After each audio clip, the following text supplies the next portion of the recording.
You're listening to the Pelicans postgame report on the PRO Media Network for all things Pelicans. Perfect.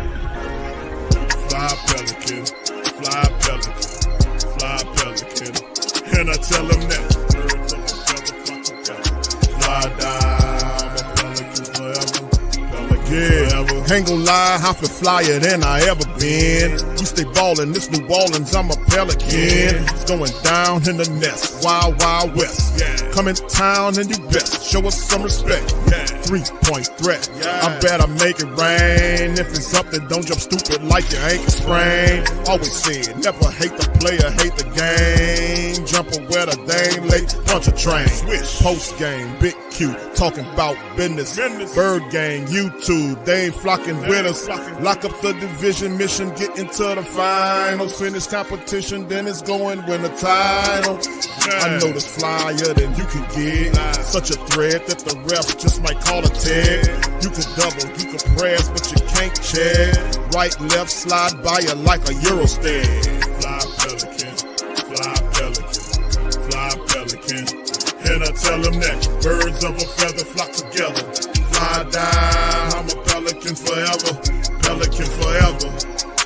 And never, and never, and never, and never, and never, and never say birds of a feather flock together. Yeah, fly down, I'm a Pelican forever, Pelican forever. I think the Pelicans would try to argue they're all in on their young core, including the two guys that they drafted in the first round this year in the lottery this year. But boy, was that a befuddling trade to give up a likely higher pick in next year's draft to move up 10 spots. Well, they're also one of the Achilles. Trying to win, their man. Achilles injury Yeah. with DeJounte Murray Hell outta happened here. a while ago. Yeah. So it doesn't get grouped in with the three unfortunate ones we saw in the postseason. But Well, and they weren't a playoff team. Yeah, right. they're just right. they're just sort of whipsawing all over the place, and Ooh, it's a hard whipsaw. to really get Any a one of sense these of what guys dribble a damn the ball. overall plan is with the new regime led by Joe Dumars and Charlie Weaver. I would also say there's an unclear plan in Sacramento. Well, and real quick on New Orleans, again, there's still what's up with Zion? Is this a guy you're building around? Is it Joe Dumars said is that, this a guy you can get value for? Well, there remains off-court stuff. Yes. Yeah, there's not a lot of clarity in general there. Yeah, I mean, look, Sacramento a few years ago had Tyrese Halliburton and De'Aaron Fox, and then you have exit interviews back in April, and Domantas Sabonis is saying, "Yeah, we need a point guard on the team." And they got And they basically Westbrook's still out. Dennis Schroeder. Guys, speaking of whipsawing all over the damn place, shout out to the fam for all things Pelicans. You're now tuned into the Pelican postgame report. Shout out to the fam. Good to see y'all on this episode of PPR. Do us a service, hit the like button, hit the subscribe button. By all means, feel free to share the show on your social media feed, PPR. On the Saturday night, man, big ups to you guys. Hope you're having a fantastic weekend. PPR, this one's called Pelicans All or Nothing. This is a category that these folks started off with. They started off with these folks on the screen here saying that they don't have any clarity on the situation. Is Zion the guy? And I'm like, man, the man done answered all the damn questions. He done said Zion. They committed to Zion. Now, we do know that Zion got a legal matter that's going on, but the Pelicans are backing them. They're backing Zion. You know, they're backing him. That's already understood. So I don't understand how these people always seem to get it all confused. I don't get it. But they put your Pelicans in the all or nothing thing. And listen, the Pelicans don't trade for Jordan Poole. They don't trade for Sadiq Bey. They don't make these moves and be aggressive. And then, of course, these guys, I doubt any one of these guys can dribble a ball. I doubt that. One of them looked like they're beat you in the hot dog contest. The other one looked very uninterested in doing anything physical. And one of them just looks very confused. So in the end, we're not confused. We know exactly what the Pelicans are going to do. Our main concern with the Pelicans is the head coach. This is not anything new. We've been saying this for a while. Everybody that know about the Pelicans know what the problem with the Pelicans is. Besides leadership, every damn body knows about the Pelicans and what's the problem with them Pelicans. We know there's two people. It's Gail, and then it's the other guy. I don't need to do that. We already know. So shout out to all you guys, Pelicans, Nola, Jaden. Good to see. What's up, Stace? Shout out to y'all. Appreciate y'all being in alive for this one, man. We're gonna talk some Pels tonight, man. And I wanted to start off with this little information here with you guys. And of course, we're going to go over a few articles and talk about that. And some of our fantastic writers have covered this stuff, man. And of course, you guys have questions, throw them in the chat. What are your concerns with the Pelicans, right? Let's talk to the diehards and the smart people, the freaking flock. They know what time it is with their squad. Y'all tell me in the chat what you think the problem is with the Pelicans. Are you confused about what the Pelicans are doing, about the moves that they're making like these other guys was? Like the guy from Wendy's? Are y'all concerned about that? Y'all put it in the chat. Anyway, let's hit this up, man. This article, shout out to Sports Illustrated, the Pelican side, Kyle T. Insider hints that cryptic Zion Williamson issue with the Pelicans. What are they talking about? What are we doing? For years, the Pelicans have stuck in no man's land. They've been stuck there as they have not made it past the first round of the playoffs since they were led by AD back in the 2017-2018 season. That is so long ago. And not until they were led by Chris Paul in 07-08 season. Damn. If the trend continues, at least the franchise can look forward to its 27-28 campaign. Regardless of the recent postseason success, the Pelicans have a surprisingly talented roster for the upcoming 25-26 season. And of course, the franchise has been building around Zion Williamson since they drafted him first overall back in 2019. But they have put some legitimate pieces around Zion Williamson. They have did that indeed. Of course, this is the 25-26 roster according to NBA TV, which here is what they put up. This is their projected depth chart. You see Poole, Murray, Trey, Zion, Messi. This is what NBA TV believes. Of course, the backups is Alvarado and Fears at the point guard position. Hawk and Reeves. See, these guys haven't done much research because Antonio Reeves and Jamal Cain are no longer members of the Pelican squad. Herb Jones, Sadiq Bey, Kayvon Looney, and Mr. Queen. So this is a little thing that they put together here as we keep it moving. The Pelicans have a new look core with Zion, Trey, Murray, Poole, Eves Messi, Herb Jones, Sadiq Bey, Kevin Looney, Jose Alvarado, Jeremiah Fears, Derek Queen, and Jordan Hawkins, creating a very talented lineup.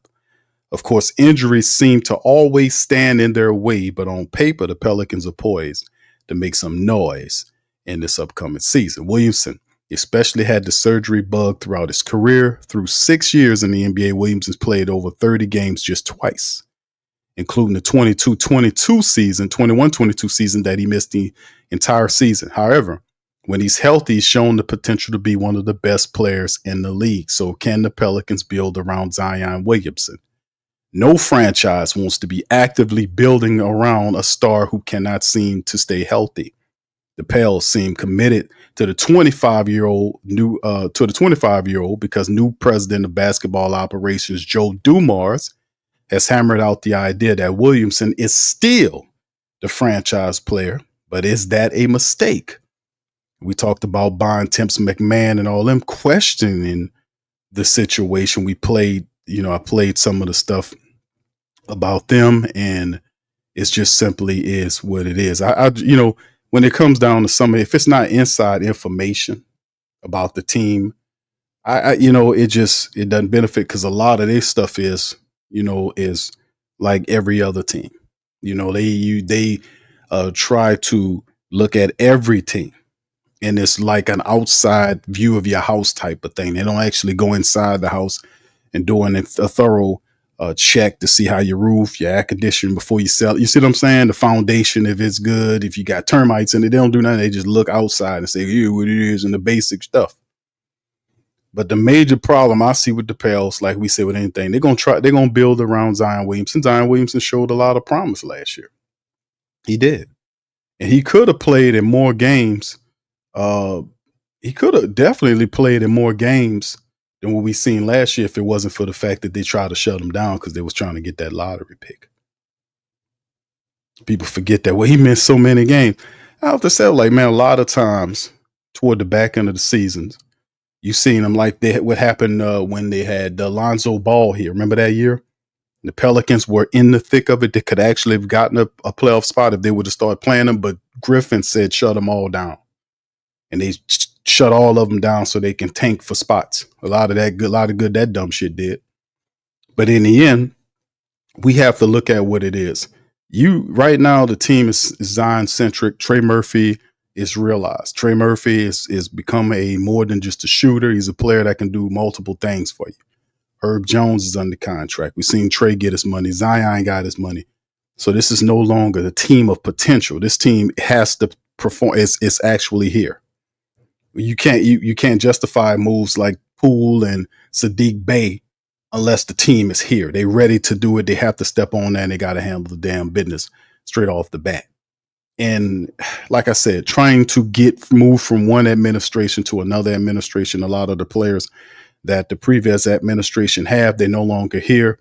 And for those who are still here, that might be an odd fit, is still some movement happening. This is a different situation altogether. So, we have to be able to give teams an opportunity, especially with Joe Dumars here, to see if he can kind of hammer out exactly how he wants to change this thing, right? Going to be interesting to say the least. But anyway, speaking about Poole, this is what Draymond, I don't know if y'all heard this, but this is what Draymond Green said on hit the podcast with him and Baron Davis. He made a mention about the Pelicans, in particular Poole, the same dude he punched down. I don't see how he got away with that, but at the same time, he punched down the guy, and this is what he had to say. Put one in the chat if y'all. Traded C.J. McCollum, Kelly Olynyk, and a future second-round pick to the Washington Wizards for Jordan Poole, Sadiq Bey, and the number 40 overall pick in the second round of the NBA draft. What does this trade mean for both teams? Draymond, what does it mean for the Pelicans? What this means for the Pelicans is that Joe D's coming in. He's making some changes. He wanted to see, acquire some young talent in Jordan Poole to see if he can still make it work with next to the Zions, Trey, Herb Jones, see if you can put it together with these young guys. I think so when I look at this Pelicans, this move, you got DeJounte will be coming off an Achilles injury. When I look at this Pelican move, I like it. I think when you add a talent like Jordan Poole, CJ is kind of who CJ is. Jordan still has room for growth. I don't think we've seen the best of his growth yet.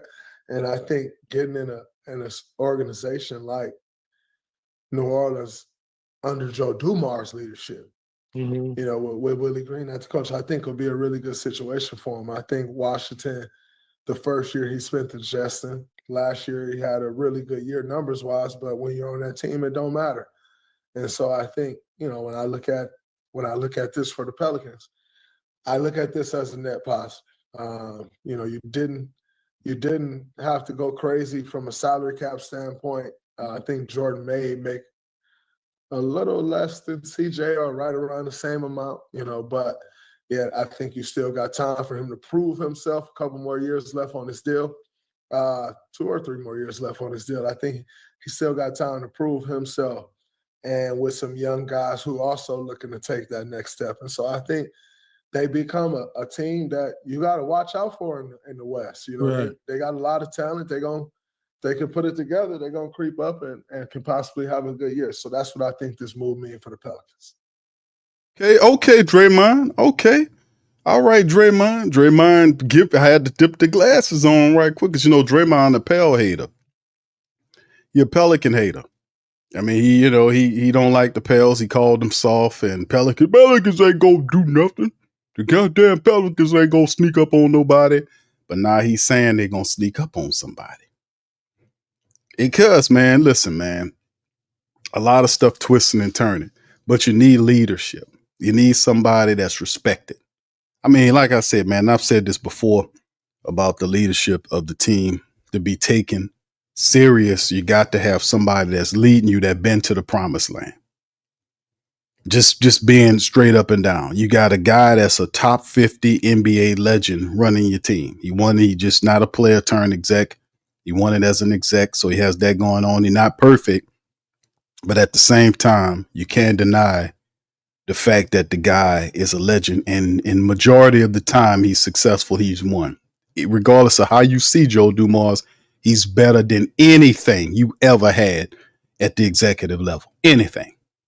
You go back into the laughable executive history of the Pelicans, and you really don't. This guy is by far shoulders, legs, everything over anybody.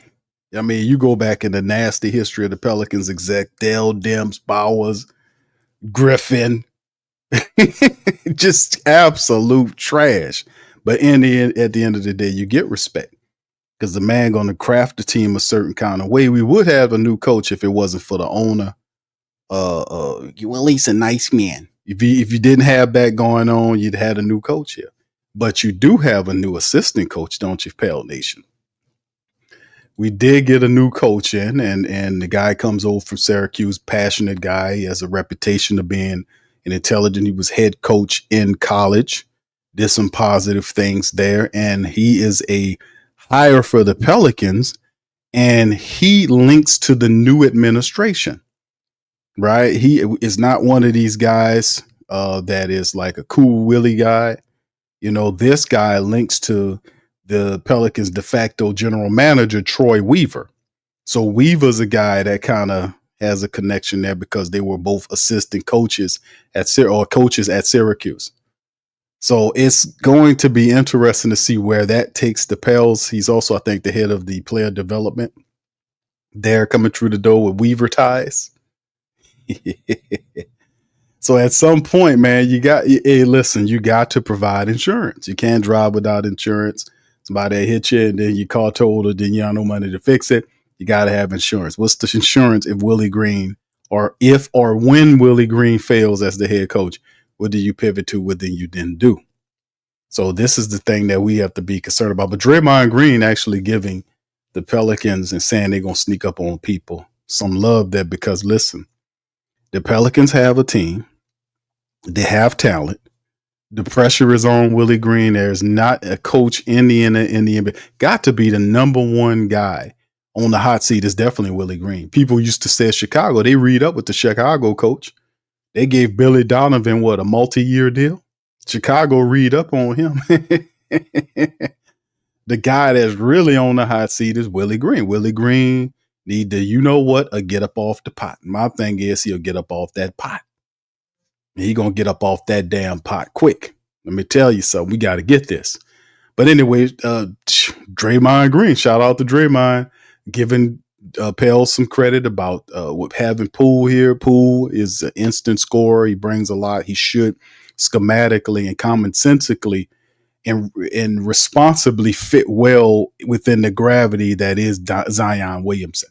Most shooters supposed to. Trey Murphy, even if Jay Hawk get an opportunity to get some shots off, these guys should fit well next to the gravity of Zion because Zion pulls those guys and you get open shots here or there and situated. Plus, getting them to be better defensively, cut down on the turnovers, be smart on that offensive side, which is it's a little too much to ask from Willie. But listen, this is the season where we'll have a lot of purging going on. So either he do it right or be shown the dough. So I'm happy about that. I am not down the least damn bit about that. So what y'all think about that? Draymond Green giving a shout out to the Pels on that. That's all right. All right, Draymond. I see you, brother. I see you think that. All right. All right. Anyway, let's keep it moving. Pelicans guard DeJounte Murray's latest Snapchat post signals a big change. Shout out to Pelicans Debrief as they talk about this as well. Over the entire course of the Pelicans offseason, DeJounte Murray has been someone that the media and family members appeared to forget about. With Joe Dumars' blockbuster moves of trading for both Derek Queen and Jordan Poole, it makes sense why an injured Murray hasn't been a major talking point this summer. However, after a recent post made by Murray on Snapchat, family members are going to have a ton to talk about. In the post, Murray took a pic of himself on a scale while it's reading 194.1. Assuming the scale is accurate, that means Murray has added 14 pounds to his listed 180-pound frame. To the average person, gaining 14 pounds might be a reason to rethink their diet or go see a doctor, but for Murray, it could be exactly what he needs to prolong his career. Let me see if I can see the picture right here. Let me see if I can get the picture here of Murray on the scale. Let me see. I can't get it there. All right. Anyway, we'll just go back. Well, I'm going to see if I can pull it up later on. All right. But anyway, during his 8 years of NBA experience, right, 8-year career, Murray has always been someone who's thrived by driving to the basket. That being said, a constant theme throughout his career has been getting battered and bruised when going to the basket due to his thin frame. Now, with some added size to his frame, this shouldn't be a problem. This could entirely alter his trajectory going forward. Added weight is going to benefit Murray and the Pelicans in so many ways. Starting on the defensive end, he's always had elite defensive instincts and been someone who can trigger steals and create turnovers by using active hands in the passing lanes. With some added size, Murray is less likely to get pushed off his spot and could use defensive talents more effectively. Like I mentioned earlier, he's always excelled at scoring at the rim. Yet over the past couple of years, Murray has been in the 36th percentile at rim finishing and 25th percentile last season. This poor conversion rate at the rim is primarily because of his thin frame. Despite being a larger guard at 6'5", he's always had a thin frame. An additional 14 pounds is going to skyrocket his finishing rate at the rim. It could help him add up to 5 points more per game to his average. It'll be interesting. Murray's already had a franchise level point guard in the former All-Star, and now with some much needed added size, he's going to prolong his career. Being bigger next season will more like make him stronger and help him avoid future injuries. New Orleans already had a great point guard in DeJounte Murray, and now he's going to take his play to the next level with his near 200-pound frame. So a very interesting take with DeJounte adding that weight. Of course, we know with him having that type of injury, that will cut down his speed. And that's what happened. It'll cut down his speed. And I'm not mad at him picking up a little extra weight, man, because he does attack the rim. He does, it would definitely add more muscle helps. So he's getting bigger, bulking up size wise, but that speed, man, is going to kind of take a dip there. All right. What's up? Shout out to y'all, man. Appreciate y'all being in the building, brother Don. Big ups to you, man. Yeah, he said, Don says it's crazy how many teams want Zion, but he's a bust though. I know they just don't want you to have him. That's what it comes down with the whole Zion Williamson thing. They don't want you to have them. They want to move these guys around. You hear it all the time with some other these other guys. Like they're infatuated with moving the stars like a Giannis from Milwaukee to New York, or move him to Miami or something. They're always these same crazy ass people. They want to take them and move them on out to these other places. They just don't want you to have them, But it's insane. Yeah, a person that's always hurt shouldn't have that much that much trade value. What's up, Jessica? Shout out to you. All right, much love. Yeah, so the DeJounte Murray thing, like I said, he is the piece of the puzzle that perhaps doesn't fit with the Pelicans, right? We know Joe Dumars' thought process going into it was he drafted Jeremiah Fears to be the future point guard of the team. Our top backup, as it says at the point guard position, is Jose Alvarado. So, they're trying to find pieces that fit, that make sense. But DeJounte Murray makes sense to what the Pelicans got going on. That's going to be interesting. Now his money, once he gets healthy, him making what 30 something million or whatever the case may be. I know he makes big dough. That automatically makes him a starter, right off the top. They're gonna want to get value for that. But he's an interesting player in the mix of the new Pelican movement. Last year, you heard in interviews that he just didn't like what was going on. He looked at the Pelicans; they kind of left him out there. Stuff was going on with his parents and all that. You know, they wasn't very receptive. He said that he couldn't get time in the training room for his rehab and everything. And it was just a bunch of stuff going on with DeJounte Murray, but he was not happy with the New Orleans Pelicans. Now, according to a lot of insiders that Joe Dumars have met with a lot of these players, especially a guy like DeJounte that was disgruntled, has he worked that thing out? I mean, but like I said, he's rehabbing, and we probably not going to see Murray in a serious capacity hit the court for us until probably later on in December, if not into the start of 2026.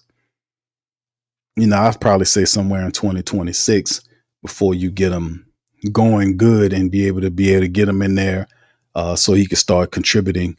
And by that time, the Pelicans will have a rhythm in what they got going on going into the new year.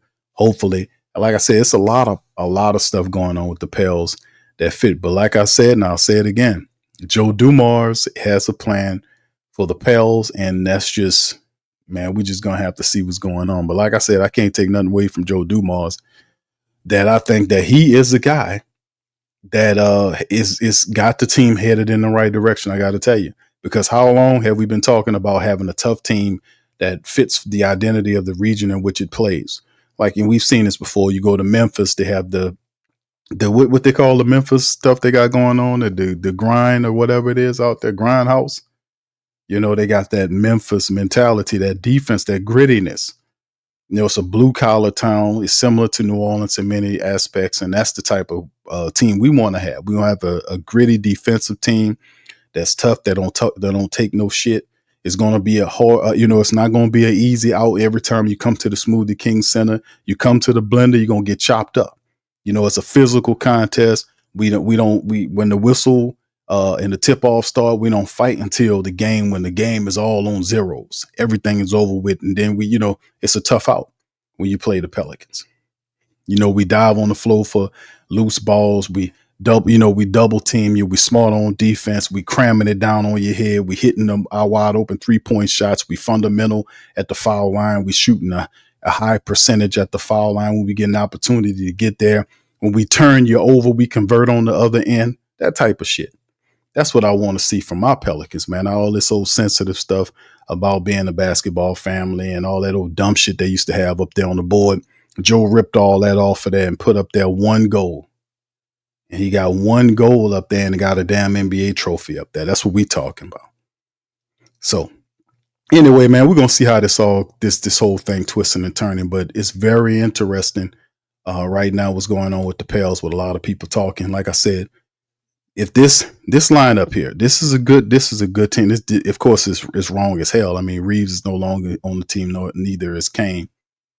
But what's interesting about the Pelicans, to say the least, is that we got a lot of talented players, and it's up to the coaching staff to be able to get these guys together so we can be able to get some wins this year and get on the plus side of this thing, stay healthy, and move this thing in the right direction. Right? Let's take a look at the real depth chart, man. This crazy depth chart is wrong as hell, man. Hold on, let me put this on the screen for the fan. There you go. Right, they got Fears on this. The ESPN depth chart has Fears as a starter there with Jay Poole at 2, with Murphy, Williamson, and Eves at the center position. Jose, Hawk, Herb, Sadiq Bey, and Queen in the second unit. And you see, you don't really care about who's the third guy, but outside, that's what I'm saying. You look at the Pelicans have pretty much put together a pretty interesting team, to be honest with you. And man, it's going to be fun, man. The whole thing about this whole unit is staying healthy and coaching, man. That's what it come down to. Staying healthy and coaching. We'll see. All right, anyway, just AD there says we're trading for Sabonis mid-season. Remember I said, okay, Sabonis, who you going to give up for him? All right, what's up, Tech Blitz? Shout out to you. Just A Davis, who you giving up for Sabonis, bro? And, and there got to be a trade that they want, bro. Yeah, Slim said we still got Willie. Can't get around that. There you go. Denzel says the grit and grind. Yeah, we need a New Orleans version of that shit, man.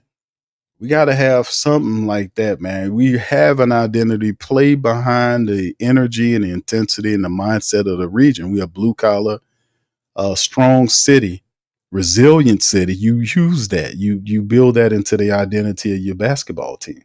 That's how you make you grow a strong support base. Bottom line. Don says Eves can't start. That's what they got. All right, Jaden says, Q, do you have the phone line? Well, probably. I don't know if I'm gonna do it tonight, bro. I know probably on the next stream that we got fired up.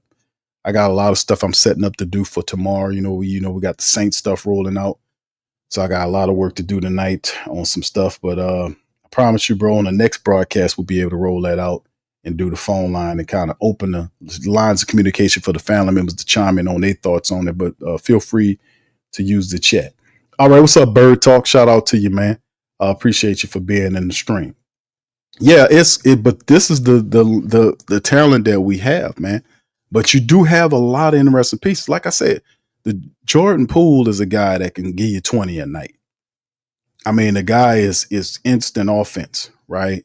He's instant offense, right? Look at that. 3 rebounds, 4.5 assists on 43% shooting from the field. And from downtown, I think he's a 39% shooter.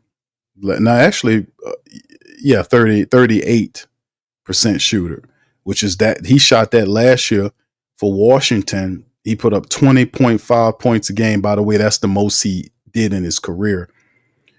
The last year he was with the Golden State Warriors, he averaged 20.4 and 43 starts. And last year he averaged 20 and a half and 68 starts and shot 38% from downtown, which is a career high. So you get Poole there, 6'4" guard. They kind of see him as a combo, but you can see with his 5 assists a game, he has some assisting ability in him. But the guy is instant offense. And usually when you get a player like that and you put him in the mix with Zion Williamson, what the hell, that's supposed to mean something, That's supposed to mean something. And of course, Sadiq Bey will be ready to go. What they saying about Sadiq Bey. This is some of the people we brought in. Sadiq Bey averaged 14 points the year before last. Of course, last year he spent the entire season out. But, the prior season, when he was in there, Sadiq Bey is one of these players. He is 6'7", 215-pound guard. The dude plays multiple positions. He gritty, very talented. And I mean, the guy can score. Like the most he's averaged in the second year with Detroit was 16 points a contest with 5 rebounds and 3 assists. The best shooting he did was in the year he played with Atlanta. He shot 40% from the 3-point line. So, I mean, the guy could play ball. 14 points, 6.5 rebounds, and assists and a half on 41% shooting. So if you know anything about Sadiq Bey, gritty defensive player with offensive game, could play a multitude of different positions. And it's a good type of player to have in a Joe Dumars mindseted team. Versatile player. But 14 points a game and 20 points a game, that's pretty damn good for for what the Pelicans have. And then, of course, the window on the Pelicans is 2 years. Like we talked about what they were mentioning about the Pelicans and where do we go in terms of is it a win now situation? It has to be. You have Poole and Sadiq on 2-year contracts. Kevon Looney's on the 2. Yeah, Looney, Poole, and Bey, who are going to all be these guys are going to be key reserves, and Kevon Looney probably going to end up starting for the Pelicans. Poole's a starter, and Sadiq Bey a key reserve player. All those guys on 2-year contracts. So whatever you're going to do, you got to do it now. So we ain't got time to screw around with Willie Green with his F stuff, if you know what I mean.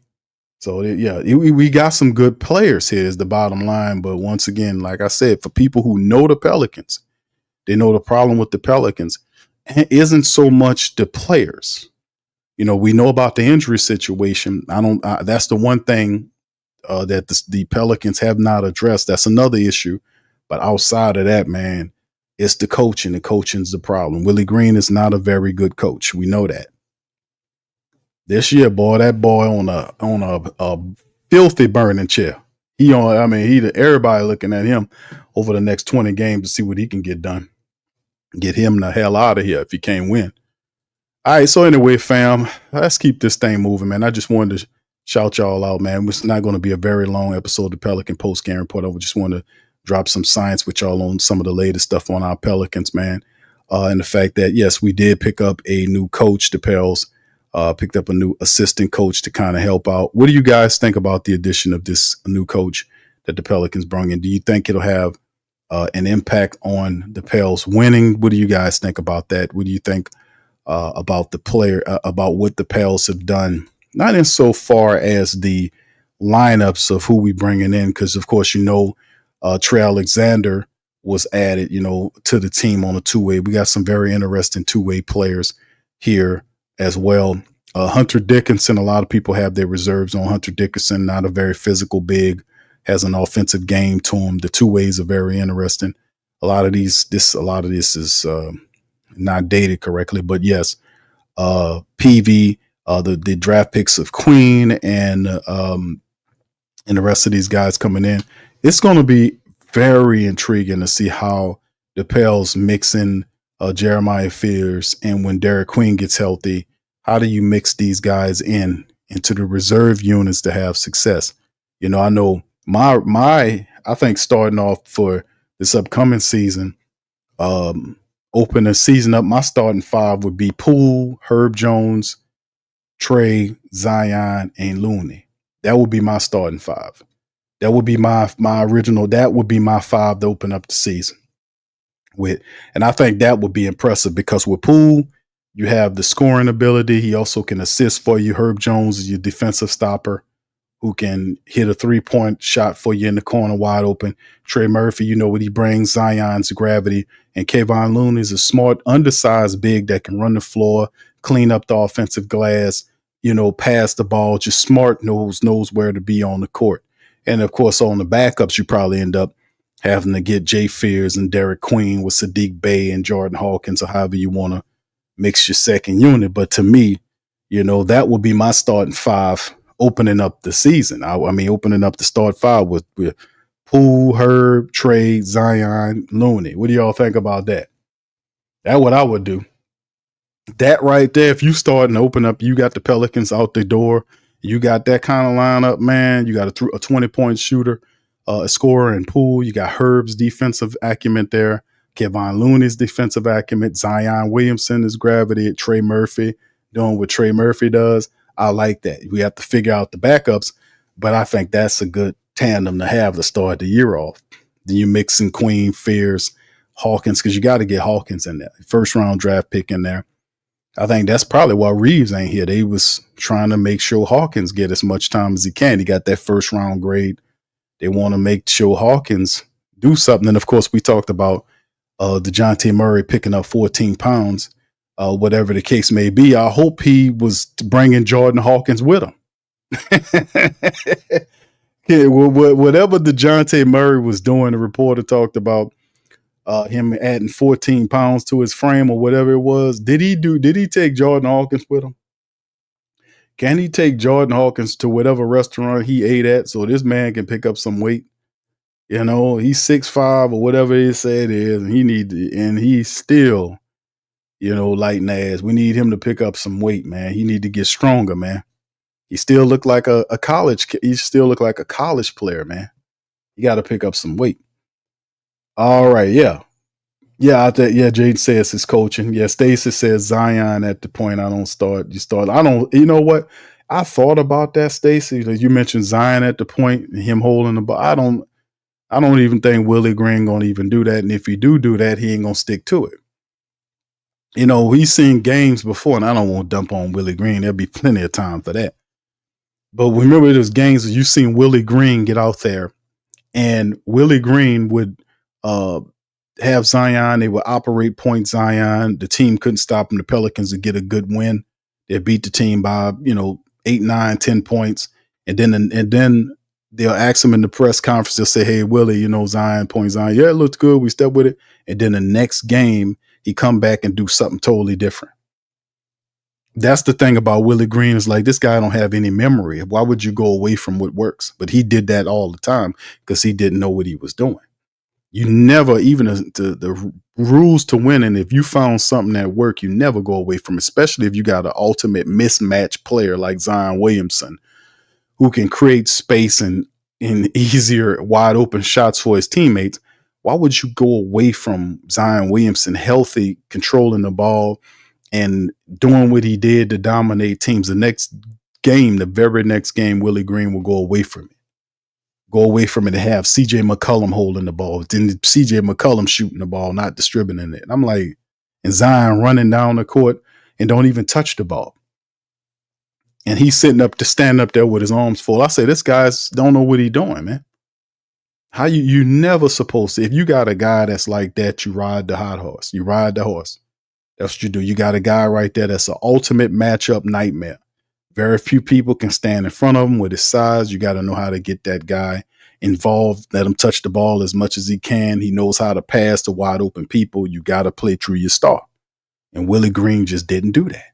Willie Green would do it the one game, and the next game he'll go away from it. He had no memory for what worked and what to stick with. And that's what something that was very weird about him. Almost like he wasn't actually the head coach. It's like somebody telling him what to do.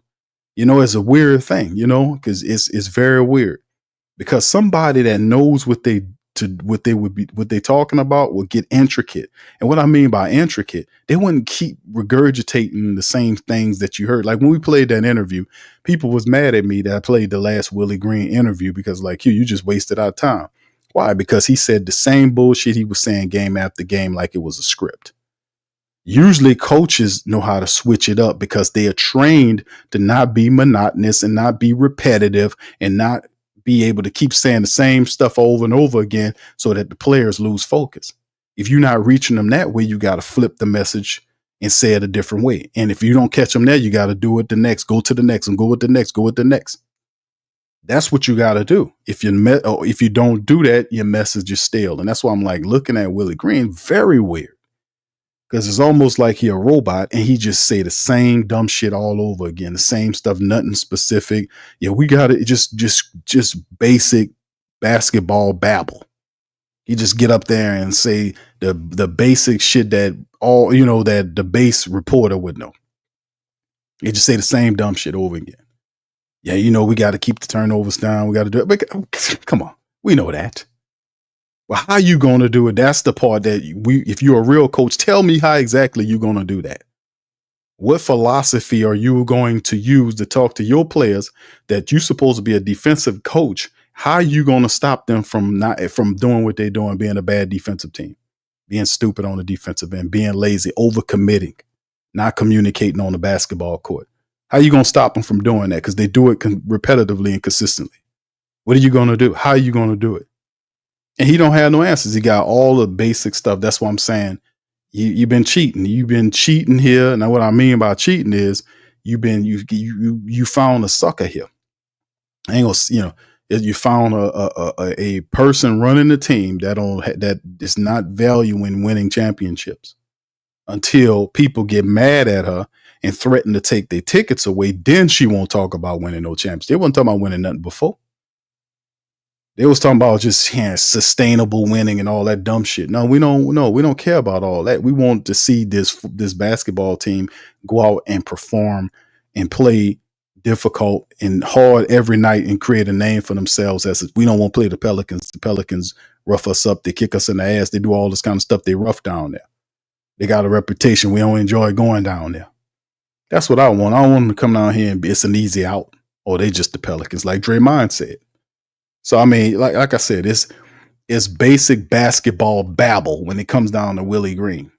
For the last 5 years, the guy been down here for 5 years now? And we have not seen what we need to see for him to do anything with this team. You have to play through your star, Zion Williamson.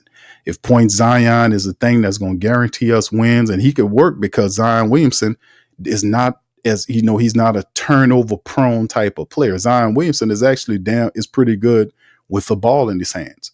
He has a good temperament. And then on top of that, when guys close in, because he's been double teamed his whole damn life, he knows where to pass out of the double team at. He knows what guys are situated at. You know, remember he had them couple of games last year when he had a double doubles. I mean, didn't he have a triple double game? A couple of double doubles, a triple double game. Zion passing and distributing and scoring, getting guys involved. That's how you win. But you following basketball fundamentals when you play through your superstar. When you play through your superstar, good things always happen. You play through your superstar. That's something we consistently haven't done. And a lot of times Zion hadn't been available, but when he's out there and they didn't play, he would be running around. He won't touch the ball. You see CJ McCollum was shooting the ball, just jacking the ball up. There was no sets being run. It was just stupid. So the man is on the clock, man. That's the bottom line. So that's why I'm saying basic basketball babble is Willie Green. That's what he's guilty of here. We need to see more, man. And perhaps this is the year when all that fake shit is going to be gone. I'm telling y'all, watch. And it's only so long. What Pac said, it's only so long for fake thugs to pretend. Shout out to Tupac. Bird Talk said that might have been DG's fault, Big Q. Okay, thank you, bro. Appreciate you that. All right. Okay, much love. Thank you there. Thank you, bro. I'm trying to say your name there. What up? Cuz 23. Okay. Been waiting for y'all for a minute. Love the pod. Thank you, bro. Appreciate you. Much love to you, man. Marley said Green is about to get fired. Oh, yeah, no doubt about it. Gail had no business keeping Willie this year. Now she interfering with the best. She been doing that. She did that because Griffin wanted to get rid of Dave. Griffin wanted to fire Elvin Gentry. Remember, history repeats itself. This happened 3 years, and this happened 3 times in a row. It happened. The first time it happened was when Tom Benson had the team, and Dale Demps got hired on to be the general manager. I think Demps was here with Monty for like 2 or 3 years, or 2 years or so. And Monty and Dale Demps didn't like each other at all. So Dale Demps was asking Tom Benson to fire him, and he had his, he wanted to bring his own guy in there. But he asked him, he wanted to fire him. But Monty Williams knew that. And Monty said, hey, man, if I get this team to the playoffs, can I keep my job? And Tom Benson told him yes. When he got the team to the playoffs, Dale Demps fired the man. That's how rotten and underhanded. That's why people hate Dale Demps. Like we played the stuff with Kendrick Perkins going off on him. Kendrick Perkins hate Dale Demps. Another person that really hates Dale Demps too is Magic Johnson. Why Magic hates Dale Demps? Because Magic Johnson was trying to trade with Dale Demps with that AD situation, and Dale Demps was the one that released the information about the trade, and that poisoned Magic's team and ultimately led to Magic stepping down. And that's how Rob Pelinka got the job. Go back. That was Dale Demps. Dale Demps released the information about the trade. And it was basically the trade trying to trade. Demps was a snaky dog. There's a hot seat with razors on it in hell waiting for Dale Demps when he get on out of here. Rotten ass dog. People want to knock the piss out of him because with how you do business, lying to people and all this kind of stuff. But in the end, you had that kind of stuff going on. He wanted to fire Elvin Gentry. I mean, not Monty Williams, but he actually fired Monty and hired Elvin Gentry based on freaking charts. He said they asked him, well, what? Because he talked to a bunch of people that was actually better than Dale Demps, and he settled. I mean, on Elvin Gentry. I'm sorry, and that were actually better than Gentry, and he settled on Gentry. They asked him what made him stick out. And and that asshole said he had set up charts in my office and told me how he can get us to win. He set up charts. That was one of the more. This dumbass. That's what you had. That's what I was saying about Joe Dumas. Man, y'all count your lucky stars. We done seen some filth and idiots, man. I'm telling you. Finally, when they fired Dale Demps was after AD walked out of the arena. And that's all folks' shirt and all that. Gail was pissed and she fired him on the spot. Got rid of him. Then she hired that other asshole we had last year. Brung him on here. And then he wanted to fire Elvin Gentry. She said no, because he's a nice man. So he kept him. And he when he failed, then he fired him. Then he hired the next guy, which was, who was it? Van Gundy. You know, Van Gundy wasn't looking for no jobs. None of that. It was other people available. Man was still talking about the game. And that was all him. I mean, that didn't work. Ingram got him out of here. Then there's all this kind of old stuff. But in the end, what I'm saying is she got a history of interfering and shit. She don't have no idea what she's talking about. But in the end, it's only so long before that'll stand before he got to get out. He got to show if he can coach what he get, because Joe gave him a team that should be able to win. You should be, truthfully speaking, if you're a competent coach in Dale Demps, I keep saying Dale Demps, Dale Demps. But if you got a competent team, what Joe Dumars is giving you, which is this team here, and you got this damn team here, and you got all these guys healthy, probably the only guy that's not going to be healthy is DeJounte Murray. Realistically speaking, with Poole, Herb, Trey, Zion, Kayvon Looney, and then off the bench, Jose, Jordan Hawkins, Jeremiah Fears, Sadiq Bey, Derek Queen, PV, Mekovic, those guys, Trey, you should have at least 45 wins, 40 to 45 wins, at the very least 40 to 45 wins. If you're just a basic coach, a decent coach that follow the fundamentals, set your offense up correctly, just be defensive minded, just work your team, make sure they get back, set up your sets right, make sure they intellectually intelligent in terms of the defense sets and the offensive sets, just getting them to practice on the free throws when they get this opportunity to get to the foul line, just being fundamental there, just having them traits there.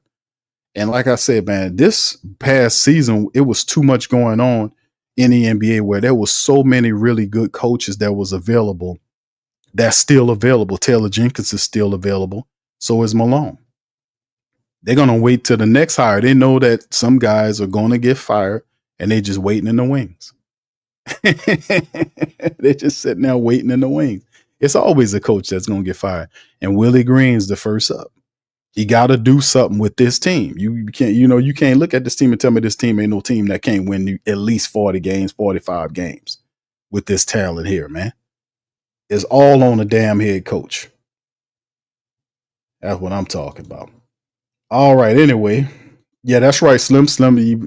He called Dale. That's right. The late great David Stern, one of my favorite commissioners. He called him a dummy. He said this guy didn't know what he was doing.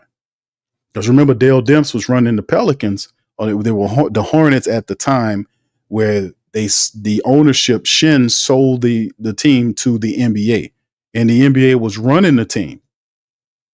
They were actually running the team, and Stern was telling Demps what to do. And he was I remember he had the interview where he just talked all about it, man. Dale Demps was a piece of garbage, man. He was a piece of garbage. But anyway, like I said, count your lucky stars. You got Joe Dumars. That's the best administrator you ever had in all this history. And the guy, giving them a good team. This is a good team. Despite these other guys, I don't even think they can dribble a basketball, from ESPN telling you, I didn't know it's a mind-boggling trade to go get Queen. Like Queen is not a top 10 player in the draft. You look at the ESPN, go back and do your research. If you look at the ESPN rankings on the players prior to the draft, they had Queen inside the top 10. They had both Fears and Queens as top 10, top 15 players. And if you was able to get two of those, you was doing good. Well, it was the unprotected. Let me tell you something. Nobody don't give a damn about that unprotection. If the Pelicans are winning and they getting into the playoffs and nobody cares about that. We don't care about that. They trying to win and change the culture now. We don't care about that bullshit. And nobody's going to care about that when they start winning. And we will start winning. You better believe that. We going to win this shit. It's crazy. People that can't dribble a damn basketball and trying to tell you that unprotected pick. Oh my God. This other son bitch nose looked like a slide, a playground slide. He holding his head like this, talking shit. I'm like, man, what you talking about, bro? You don't have a crystal ball because of that. The team believed in the player, and in many they have Queen as a top 10 guy. You get Queen and Fierce. Fierce was looked at as the best point guard in the draft.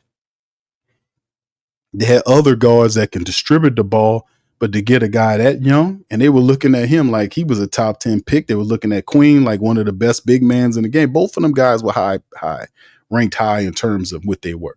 But all of a sudden, when you trade to go and get them and it's unprotected, now all the world is burning up. Man, shut up. It's crazy how these people be.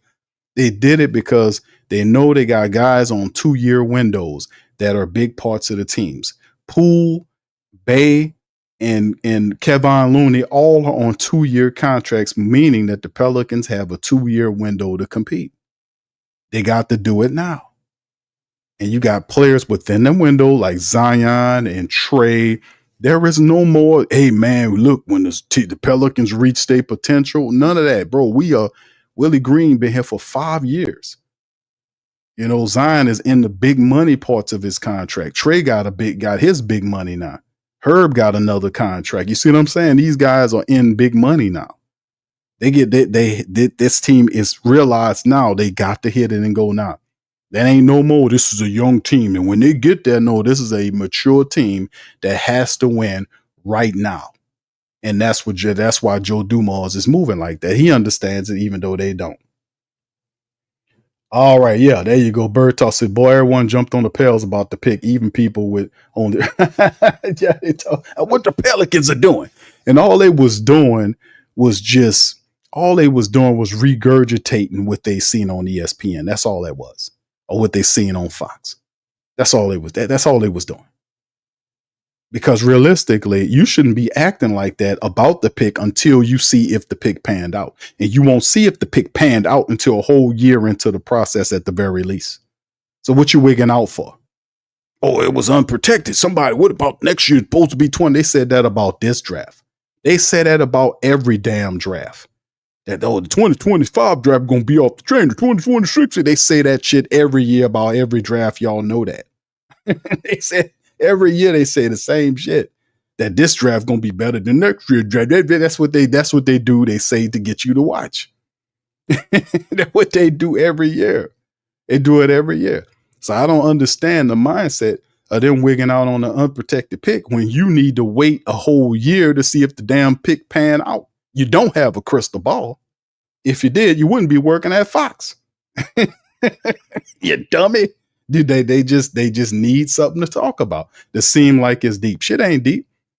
Joe Dumars, I got faith in Joe Dumars. I got faith. I know when I say that I want my team to play rough like them Detroit Pistons teams did. Hell, I want my team to play rough like the Detroit Pistons playing last year.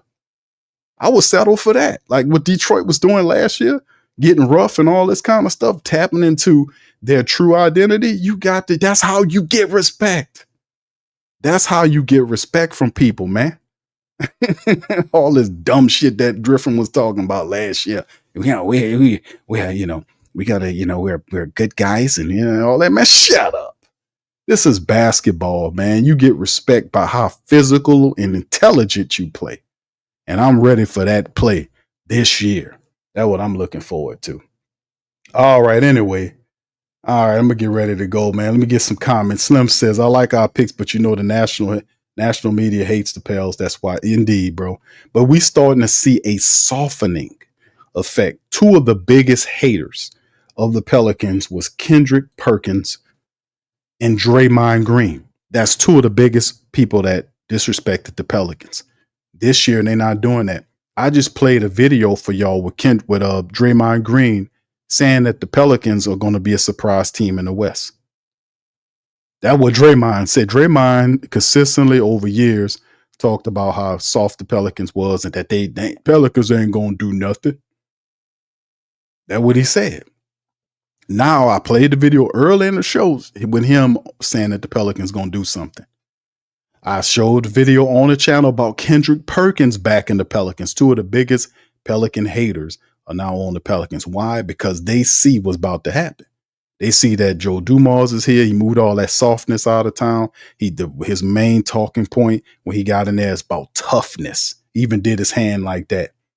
It's about toughness and having that in the team. That's what you got to start. You got to have that identity, because people not going to respect you if you're soft and you're dumb. Don't work like that. You're a pushover if you're soft and you're dumb. People that get respect are intelligent, physical people that's about that business. That's what I'm talking about. So Willie Green gonna have to step his ass up or step out, and it's gonna be what it is. There you go, beekeeper, grown man basketball, baby. That's what I'm talking about, man. You ain't lying. Boy, that's what I'm talking about. Grown man basketball is back in the Big Easy, baby. I like that. What I'm talking about, man. I got bucked up on that, boy. Grown man basketball. That's what I'm talking about. Grown man basketball back in the Big Easy. How about that? I like that. They need to put that up there for the market in there. That's what we need to do. All right, my dog stays saying Pelicans have one of the deepest front courts in the NBA now. So it's like, is it a question? What's the question now? We all, like the faithful that know about the Pelicans, know that the issue with the Pelicans going into the season is only two things. Number one, can they stop the injury bug? Number two, can that head coach get the shit straight? And you can flip flop them either which way. But at the end of the day, those two things are the concern for the Pelicans. And I guess you would state that the coach would be ranking one, because if you have all this talent and you got a coach that don't know how to use them, and then he goes and do all this dumb shit like he did over the last several years, where he's sitting up there folding his arms and the guys ain't running those sets and nothing. They're not doing anything valuable and people turning them over. And it's just, I hate to see OKC when the Pelicans play OKC. OKC they just run the Pelicans off the floor. They turn them over. They run down there and dunk on them. And it's just incredibly stupid. You can see the coaching difference, the intelligence difference, like having a bar, you playing Street Fighter and you got the bar, the health bar. It's like when you see when the coach gets there, Dagnall gets there, his coaching bar is way out here like this and here, and Willie Green it's like, bro, listen, we gotta change all that, man. We gotta change that shit. All right, Bird Talk says, Q, you think David Griffin had Willie hands tied? I'm not buying that, bro. I talked about that before. I think to a degree he did. Like, he would control the health staff. He would take Zion Williamson away from him. And a lot of that was David Griffin, because a lot of the other players were handled differently. But David Griffin handled Willie Green's had his hands tied as far as Zion is concerned. He would take Zion and tell him he can have him for this game, or he'd take him out of there, whatever else. But still, you got a coach. And to a degree, I don't know if he had his hands tied. I think Willie Green mimics David Griffin. I think Willie Green was picked by David Griffin because Willie Green's a company man. Willie Green don't fight for his team. Remember with Willie Green, and I'm going to say this and then I'm going to leave because I don't want to dump on Willie Green. Trust me, we got plenty of time for that. And I don't need to use it all tonight. Let's just say, let me kind of spread it out over the next several months. We got plenty of trash to dump on top of Willie Green. And plus, you're going to give you plenty of material as well. But the thing about Willie Green is, remember, David Griffin picked Willie Green. He picked him after they fired Stan Van Gundy. After the 1 year, he got Willie Green. Remember how it all went. Willie Green got the job because, remember, the Pelicans didn't want Willie Green. They wanted Jacques Vaughn. Who I think he went to the Nets or whatever. Because he didn't take the job, and he literally did an interview later on about why he didn't. And they asked him why you turned the Pelicans down. He said, because I won't pick my own team. He kind of let the deal out of what was going on. And basically what's happening was Willie Green, to get the Pelicans job, he had to accept the majority of the coaches from another man's staff already. He had to let David Griffin pick his staff, And that's how he took that job under those conditions, because he knew he wasn't going to get no coaching job before. He wasn't going to get no coaching job. With David Griffin picked Willie Green because that's his coach, and Willie Green is a David Griffin type of dude. He never fought David Griffin. He never went to the media or went to anybody to try to fight to wrestle his team away from David Griffin. He never did that. Matter of fact, it ain't hard to understand why Willie Green lost the Pelicans last year, calling them soft and all this F stuff, when Willie Green is the softest cat in the damn building, besides David Griffin. He was the one that was running around teaching these weak ass principals, didn't want to use aggressive verbiage and all this type of stuff. He didn't want to do it. He was mimicking everything that David Griffin did, because him and David Griffin went together. They was perfect for each other in that bull crap. They was. And Willie Green's a company man. Willie Green's is a company man. He's an establishment man. He won't fight for you. He won't do that. That's what he said. Didn't he tell y'all that? That I don't want to get no fines. I want to keep my little money in my pocket. Well, anybody smart knows that if you go to bat for your players, especially for your superstar, that the majority of the time the superstars will pay your goddamn fine. Stupid ass. And what good is you not going to bat for your players if they're not going to play for you? You ain't going to have a job, dummy. So at the end of the day, this is what you got, because it's a company, man. Don't separate the two. Those guys came together like that because they worked together. That guy don't fit no Joe Dumas. I don't care if he's from Detroit and Joe Dumas played up there in Detroit. They're two separate type of people altogether. If Joe Dumas had the power, he would have fired Willie Green and went and got another coach that know what they're doing. Because very few, you looked at what Willie Green did last year with this team. He didn't deserve to keep this team. He lost the team. He lost them. He said stuff like that. He's soft. He don't know what he's doing. And he's not developing into a coach. The guy tried, he failed. It happens all the time. Guys try to be coaches and it don't work out. They get fired. But this didn't happen here because Gail prevented them from firing Willie Green. But notice everybody else is gone except for Willie Green. Everybody else is gone. Swin is gone. David Griffin left Swin. All these people, Bryce, all of them gone. All of them gone. His support staff that was rocking with Willie, the supporters at the top of his top people in the exec level, gone. Ain't nobody there for him. It's all new people. The new hire, the new assistant coach hire is a Troy Weaver guy. He's on notice. You had an opportunity. If you don't get this team to win, then you got to go, man. We tired of all of this. All right. Anyway, Nardi says, I need 50 wins. That's not too much to ask for. It's not what a team is. Like I said, fam, listen, I'm going to say this before I go. The reality is the Pelicans aren't, remember, we went through this for years, right?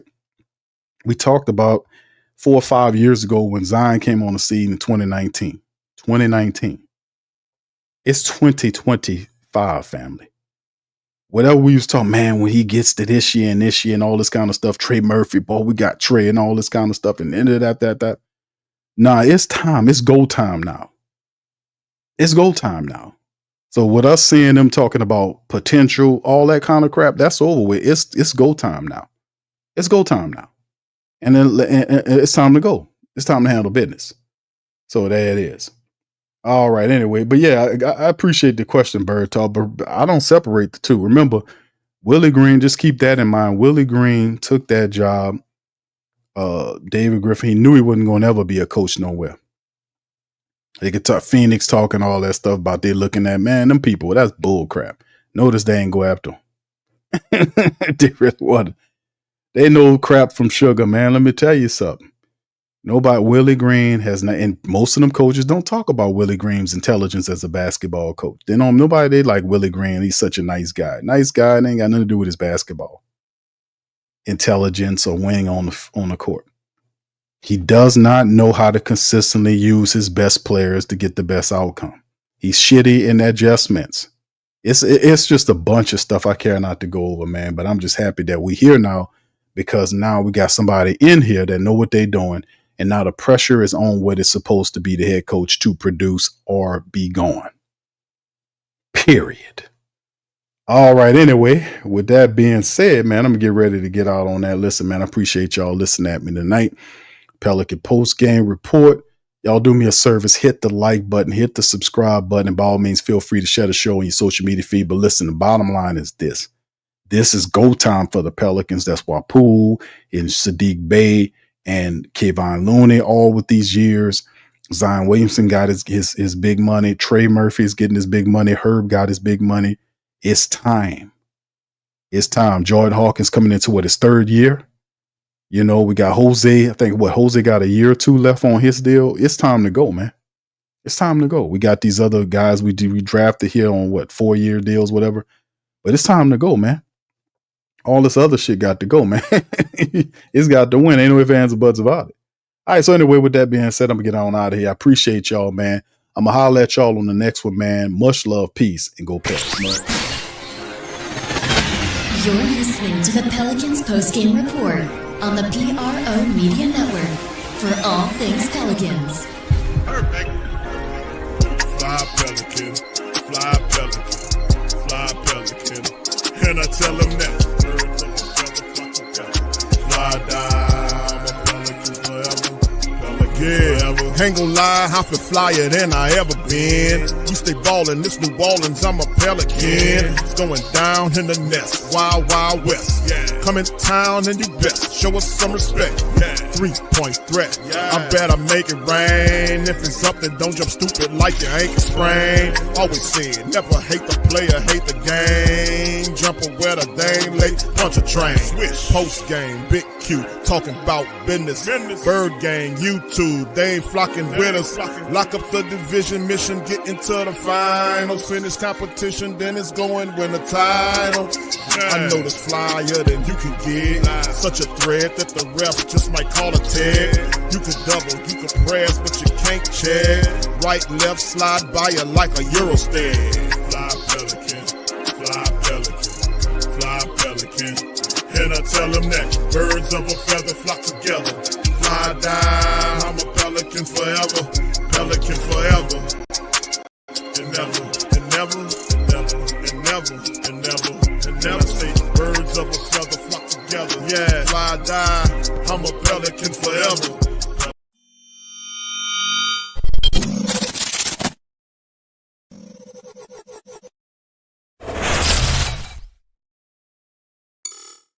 The WhoDatDaily.com. That's right, the WhoDatDaily.com. Your one-stop shop for everything New Orleans Saints, New Orleans Pelicans, LSU Tigers, even the top flight boxing news. So if you're a Who Dat and you're looking for a place to stay up on your team, WhoDatDaily.com is your site. The WhoDatDaily.com for the sport Who Dat in all of us.